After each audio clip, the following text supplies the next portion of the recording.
Welcome dear friends. आज का video बहुत ही ज़्यादा इंपॉर्टेंट है। इस वीडियो में हम कोरिलेशन एंड रिग्रेशन के इंपॉर्टेंट एमसीक्यूज करने वाले हैं। तो जो इस वीडियो में हम एमसीक्यूज करेंगे वो बेसिक टू मॉडरेट लेवल करेंगे। नेक्स्ट आने वाले जितने भी इस के रिलेटेड वीडियो होंगे उसमें हम बात करेंगे अच्छे अच्छे और स्टैंडर्ड एमसीक्यूज की। तो चलिए शुरू करते हैं क्वेश्चन नंबर 1 से। Question number 1, the term regression was introduced by. जी हाँ, रिग्रेशन किसने इंट्रोड्यूस किया? आपके पास 3 सेकंड है। इसका जो करेक्ट आंसर है वो है B, sir Francis Dalton is the correct answer.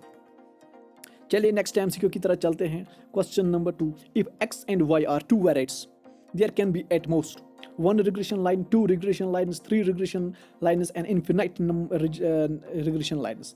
तो आपको बताना है अगर एक्स एंड वाई दो वेरिएबल्स हैं तो वहाँ पर एट मोस्ट कितने रिग्रेशन लाइन्स बन सकते हैं। रिग्रेशन पढ़ा होगा तो इसका जो करेक्ट आंसर है वो है 2 regression lines. Next, regression coefficient is independent of. आपको पता होगा कि जब हम स्केलिंग करते हैं या ऑरिजिन चेंज करते हैं, चाहे रिग्रेशन हो या कोफिशिएंट ऑफ कोरिलेशन हो, वहाँ पर क्या असर पड़ता है। यहाँ पर आपको पता होगा कि अगर हम regression coefficient is independent of scale, option A is the correct. चाहे हम कितनी भी स्केलिंग करें तो ये जो इसका चेंज नहीं होता है। और अगर हम COC की बात करें यानी कि कोफिशिएंट ऑफ कोरिलेशन की बात करें, वो होता है independent of both scale and origin. याद रख लीजिए। नेक्स्ट एमसीक्यू की तरफ चलते हैं। मैं यहाँ पर ये एक्सप्लेन नहीं कर सकता हूँ क्योंकि वरना वीडियो बड़ा हो जाएगा, तो that is the point. Question number 4, if the correlation between two variables is 0 it implies that. अगर correlation coefficient between two variables 0 होगा तो इसका मतलब क्या है? Two variables are independent, two variables do not have negative correlation, the two variables are not linearly related. बिल्कुल इसका जो करेक्ट आंसर है वो है C part is the correct answer. देखो आपको लगेगा almost this, but this is not correct. यहाँ पर मोस्ट एक्यूरेट बताना है आपको। अगर आपको फिर भी कोई भी एमसीक्यू किसी भी एमसीक्यू पे डाउट है तो आप मुझे कमेंट बॉक्स में बता सकते हो। इसका है two variables are not linearly related. Question number 5, the value of correlation ratio varies from. जो कोरिलेशन रेशियो होता है वो कहाँ से कहाँ तक वेरी होता है? A, B, C या D? आपको मैं 5 सेकंड देता हूँ इस क्वेश्चन को करने के लिए। इसका जो सही आंसर है वो है C part is the correct answer. देखो दो चीज़ें होता है, एक तो होता है कोरिलेशन रेशियो, दूसरा होता है coefficient of correlation, coefficient of correlation. लेकिन यहाँ पर हम बात करते हैं कोरिलेशन रेशियो की। जो कोफिशिएंट है वो तो पता ही होगा आपको, -1 to +1, but here is this is the correct answer. ये कोरिलेशन रेशियो है। चलिए नेक्स्ट एमसीक्यू की तरह। Question number 6, let the coefficient of correlation be 0.7 then the coefficient of alienation is. अगर आपने कोफिशिएंट ऑफ एलिनेशन पढ़ा होगा तो वो होता है बराबर 1√1 - r स्क्वायर। ओके, जब आप इसे सॉल्व करेंगे, और यहाँ पर इंपॉर्टेंट है जो r स्क्वायर होता है ना, ओनली r स्क्वायर, उसको बोलते हैं कोफिशिएंट ऑफ डिटरमिनेशन। ओके, ये तो पता होगा आपने अगर आपने पढ़ा होगा। तो यहाँ पर जो जब आप सॉल्व करेंगे तो यहाँ पर जो करेक्ट है वो है B part is the correct 0.71। Next, question number 8, if x and y are independent the value of regression coefficient BYX is equal to. अगर इंडिपेंडेंट हैं तो क्या होगा? 5 सेकंड में देता हूँ आपको। इसका जो करेक्ट आंसर है वो है A पार्ट 0। जब इंडिपेंडेंट होगा तो 0 होगा, ये तो पता होगा आपको। Question number 9, if P is 0 the angle between the two lines of regression is. देखो जब P 0 होगा, यहाँ पर हम P लेंगे कोफिशिएंट को, कोफिशिएंट अगर 0 है तो angle between two lines of regression is, angle क्या बनेगा ये आपको याद रखना है। एंगल बनेगा इस टाइम पे 90 डिग्री, और जब 0 होगा तो जो लाइन्स होगी ये होगी परपेंडिकुलर टू ईच अदर, और एंगल बनेगा 0। ये आपको याद रखना है। ऐसे एमसीक्यूज आ सकते हैं। Question number 10, the geometric mean of the two regression coefficient BYX and BXY is equal to.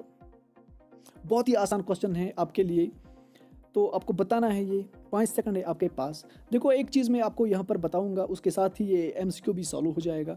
देखो जो जियोमेट्रिक मीन ऑफ, याद रखना है, geometric mean of two regression lines, two regression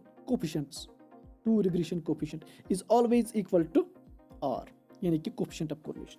यानी कि हम इस तरह लिख सकते हैं BYX into BXY, BYX BY, BXY B Y X हमेशा होता है बराबर आर, यानी कि कोफिशिएंट ऑफ कोरिलेशन। यहाँ पर जो करेक्ट आंसर है वो है A part is the correct. बहुत ही आसान है, ये आपको हमेशा याद रखना है। Geometric mean of two regression coefficient always equal to correlation coefficient, ये आपको याद रखना है।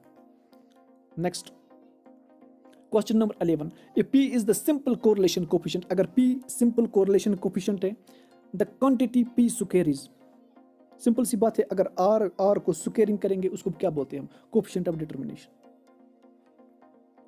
R स्क्वेयर को हम कोफिशिएंट ऑफ डिटर्मिनेशन कहते हैं। यहाँ पर P अगर कोफिशिएंट ऑफ कोरिलेशन है, P स्क्वेयर हो गया कोफिशिएंट ऑफ डिटर्मिनेशन। बहुत ही आसान है, A part is the correct. Next है question number 12, the unit of correlation coefficient is, इसका क्या यूनिट है, मेजर करने का क्या यूनिट है।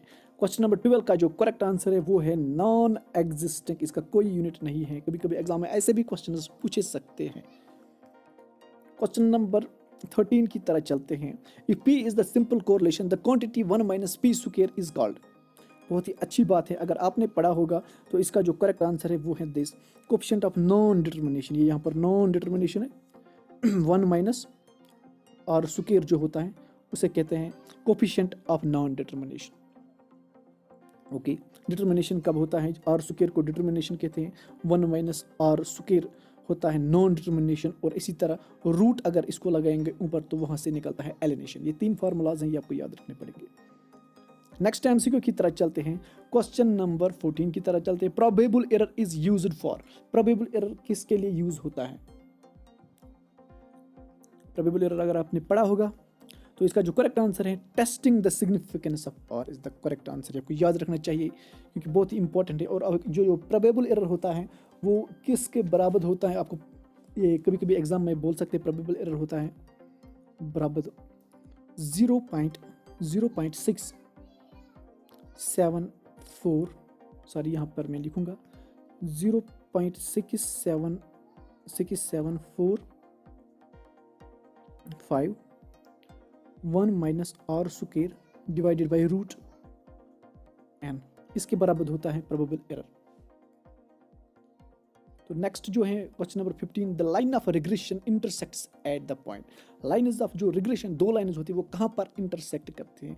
बहुत ही बेसिक लेवल क्वेश्चन है, बहुत ही, जब आप रिग्रेशन पढ़ते होंगे तो आपको पहले ही पता होगा। इसका जो करेक्ट आंसर है यहाँ पर थोड़ा ऑप्शन में उल्टा सीधा हो गया है, B is the correct answer है। ये जो बी है ये हुए मीन है ऐसा और दिस ऐसा, दिस मीन पे ये इंटरसेक्ट करते हैं। This is the correct answer.